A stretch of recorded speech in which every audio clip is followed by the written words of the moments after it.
এই সহজ রেসিপিতে তেহেরিটা যতবার রান্না করেছি খেতে দারুণ হয়েছে।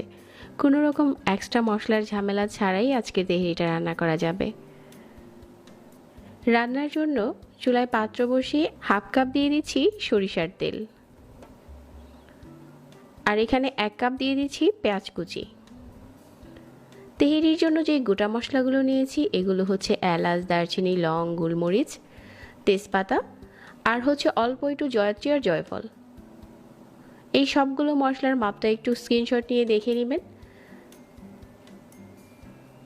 তারপরে এই গোটা মশলাটা দেওয়ার পর পেঁয়াজের সাথে একটু নেড়ে চেড়ে ভেজে পেঁয়াজটাকে একদম লাল করে নিচ্ছি। যখন পেঁয়াজটা লাল হয়ে গেছে 1 টেবিল চামচ আদা বাটা আর 1 টেবিল চামচ দিয়ে দিচ্ছি রসুন বাটা। আদা রসুন বাটাটাও পেঁয়াজের সাথে একটু ভুনে নিচ্ছি যাতে দারুণ একটা স্মেল আসে। তারপর এখানে দিয়ে দিচ্ছি হাফ কেজি গরুর মাংস, হাড় ছাড়া মাংস নিয়েছি আমি এখানে। কাঁচামরিচ ফালি দিয়ে দিচ্ছি এখানে প্রায় 10-12টার মতো, আর দিয়ে দিলাম স্বাদ মতো লবণ। সব কিছু একসাথে করে মিশিয়ে নিচ্ছি।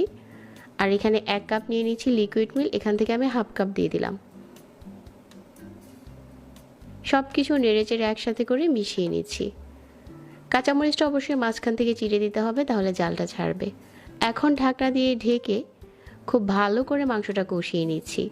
আর মাংসটা যেহেতু তেহরির জন্য ছোট টুকরো করে কেটেছি, এই জন্য মাংসটা সিদ্ধ হয়ে গেছে। এখন এখানে 2টার মতো আলু কিউব করে কেটে নেওয়া দিয়ে দিলাম। আর আলুটা দেওয়ার পর ভালো করে নেড়ে চেড়ে মিশিয়ে ঢাকনা দিয়ে ঢেকে প্রায় 5 মিনিটের মতো কষিয়ে নিয়েছি। এখন দিয়ে দিচ্ছি এখানে 3 কাপ চিনি গুঁড়া চাল। চালটা 30 মিনিটের মতো পানিতে ভিজিয়ে রেখে তারপর স্ট্রেনারে দিয়ে পানি ঝরিয়ে নিয়েছি। এখন উপরে কিছু আস্ত কাঁচামরিচ দিয়ে দিলাম আর 1 টেবিল চামচ দিয়ে দিলাম ঘি। যে হাফ কাপ লিকুইড মিল্ক আগে থেকে রয়ে গিয়েছিল এখন ওইটা দিয়ে দিলাম। সব কিছু নেড়ে ছেড়ে একসাথে করে মিশিয়ে নিচ্ছি। আর এখন এখানে দিয়ে দিচ্ছি ফুটনো গরম পানি 3 কাপ। আমার এখানে চিনি গুঁড়া চালটা নতুন ছিল, এই জন্য আমি 3 কাপ চালের সাথে 3 কাপ পানি দিচ্ছি। তবে কারো যদি চাল পুরনো হয় পানি কিন্তু বাড়িয়ে দিতে হবে। নতুন চাল যদি আপনি ঝরঝরা করে রান্না করতে চান তাহলে চালের সমানই আপনাকে পানি দিতে হবে। এখন উপরে দিয়ে দিচ্ছি 1 চা চামচ কেওড়া জল আর 1 চা চামচ গোলাপ জল।